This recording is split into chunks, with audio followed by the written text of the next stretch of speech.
Mas, assim, é um Flamengo que a gente vê que tem alguns problemas. Contra o Palmeiras, o lado esquerdo do Flamengo foi o grande problema. Ontem, o lado direito. E aí, o São Paulo e o Rogério, eu acho que ninguém aqui tá para dizer, vai questionar a qualidade do Rogério como treinador, porque ele faz o time dele jogar.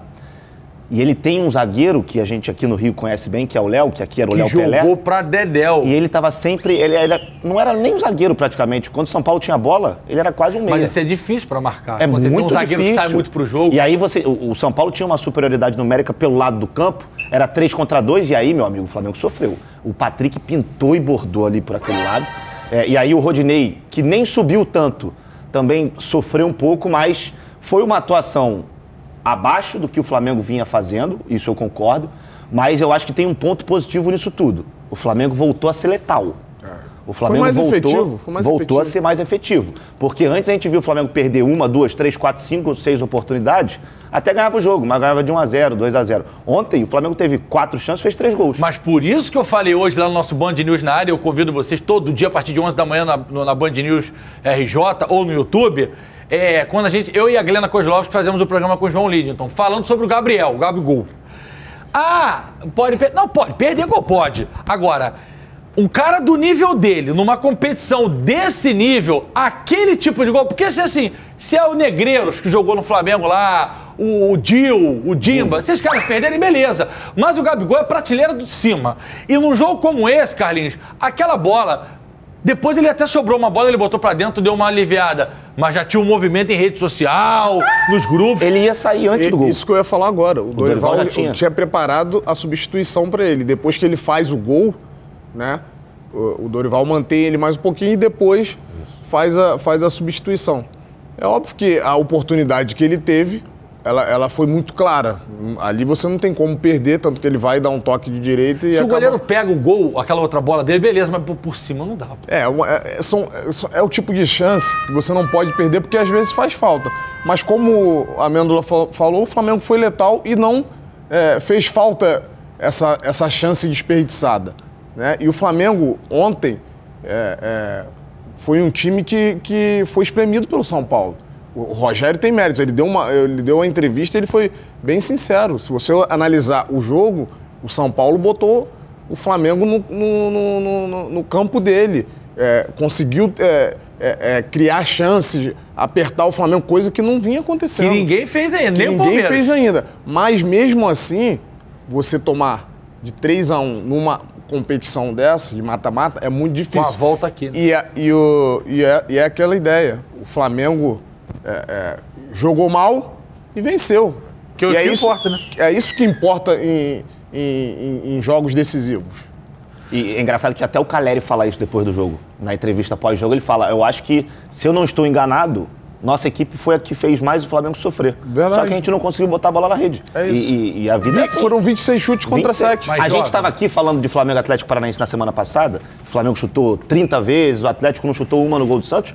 Hoje é um cenário semelhante. Exato. Só que aí do outro lado você tem a tropa de choque. A gente vai escutar o Cebolinha falando sobre o primeiro gol já, mas o meu ponto é, se o Everton não tira aquele gol da cartola, o Everton Cebolinha, mesmo com o gol do Gabigol, a história era outra no jogo de volta. Você acha? Porque uma coisa é o São Paulo fazer 1-0 no Flamengo, que não é nada de outro planeta, visto o jogo de ontem. Mas você acha que com 2-1 a história seria diferente aqui no Rio? Sim, 2 gols de Não vantagem acho, é outra coisa, não que o acho. São Paulo vai ter que sair. Aí você vai sair Mas jogando no Maracanã, o Flamengo é muito forte. Não, óbvio, eu tô dizendo o seguinte, uma coisa é você fazer 1-0 e botar o igual o seu pai Mourinho fazia lá. Outra coisa é você fazer 2-0 entendeu? O São Paulo, tomando de 2 não adianta, vai ter que se expor na volta. E é tudo que o Flamengo quer, né, Amêndola? Sem dúvida, sem dúvida. Mas assim, eu acho que mesmo se fosse com gol, é muito difícil esse Flamengo terminar um jogo sem fazer gol.